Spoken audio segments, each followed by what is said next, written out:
proporção áurea, representada pela letra Φ. O número de ouro, também representado pelos dígitos 1,618, está presente na construção de uma das obras mais importantes da antiguidade, o Partenon. Foi usado por Leonardo da Vinci na Mona Lisa, o quadro mais famoso do mundo. Essa regra do número áureo, ela vem, né, aparece no Fibonacci e aplica em um monte de situações. E é legal que os gregos percebiam isso, eles associavam isso muito com a ideia de perfeição. Ele está presente nas asas das borboletas e até nas medidas do corpo humano. Se você pegar a sua altura e dividir pela distância do seu umbigo até o chão, vai dar aproximadamente 1,6. Um φ. Vai dar um φ também. Se a gente abre os braços, né, calcula a distância da ponta de um dedo até a ponta do outro dedo. Então vai ser desse dedo maior aqui, no dedo médio, até chegar ao dedo médio. Se eu pegar essa distância e dividir pela distância desse dedo até esse ombro aqui, vai dar 1,6 de novo. De tudo na natureza, o que mais impressiona os cientistas são as células, a chamada unidade básica da vida. São as menores partes que compõem os seres vivos, vegetais ou animais. O corpo humano é formado por cerca de 100 trilhões de células que dão origem a tecidos e órgãos. We cannot be accidentally caused. Life is not an accident. O americano Douglas Axie estuda biologia molecular há mais de 25 anos. Ele garante: não existe a mínima possibilidade de a vida ser um acidente, um acaso da evolução do planeta. Para ele, as células são complexas demais e só podem ter sido criadas de propósito por um ser inteligente. Literally machines that are made out of molecules. Dr. Michael Behe concorda. Ele compara a célula a uma fábrica repleta de máquinas e veículos.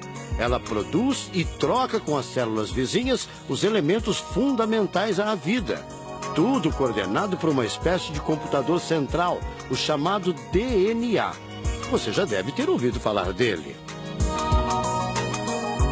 O DNA é um conjunto de informações genéticas que definem as características dos seres vivos. Entre os humanos é o DNA que informa o sexo, a cor da pele e do cabelo e o formato do rosto, entre outras coisas. São 6 bilhões de informações condensadas numa estrutura microscópica extremamente eficiente. O presidente da Sociedade Brasileira do Design Inteligente considera o DNA o mais avançado código de que se tem notícia. A gente tem a molécula de DNA como um modelo. Por quê? Porque quando a gente descobriu essa molécula, a gente viu que é uma molécula fantástica, maravilhosa. E ali evidências e mais evidências de que uma mente inteligente projetou a vida.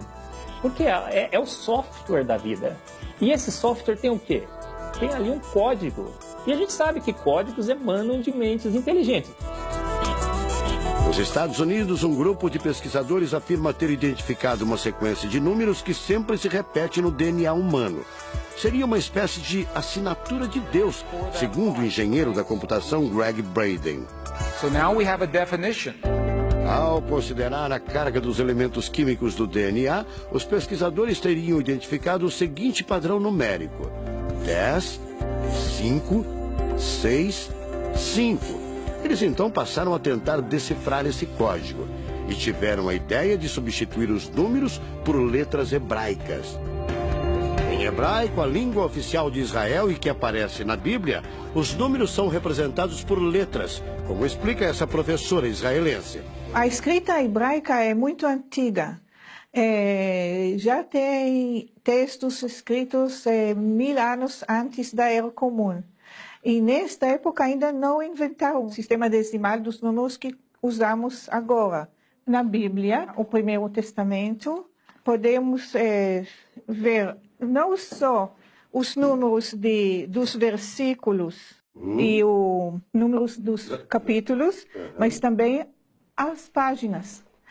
A contagem das páginas está feita em letras e não em números. A sequência numérica 10, 5, 6, 5 foi transcrita para as respectivas letras em hebraico. Yud, Rei, Vav, Rei. Veja o resultado. A sequência corresponde à palavra Javé, ou Deus, em hebraico. Apesar de todo o avanço da medicina, cerca de 90% das informações genéticas ainda são um mistério. O professor Eberlin diz que as descobertas científicas trazem implicações sérias para toda a humanidade, mas cada vez mais reforçam os argumentos de quem acredita no design inteligente, a assinatura de uma força superior. A gente vai ter que entregar essa informação para a filosofia e para a teologia. E a gente agora, como bons filósofos e teólogos que todos somos, a gente vai colocar a nossa filosofia e nossa teologia em cima desse dado científico e optar pela melhor opção. Eu, óbvio, acho que a melhor opção é Deus. Como gente, a gente tem esse direito, né, de especular em cima da descoberta científica de que uma mente inteligente orquestrou o universo e a vida.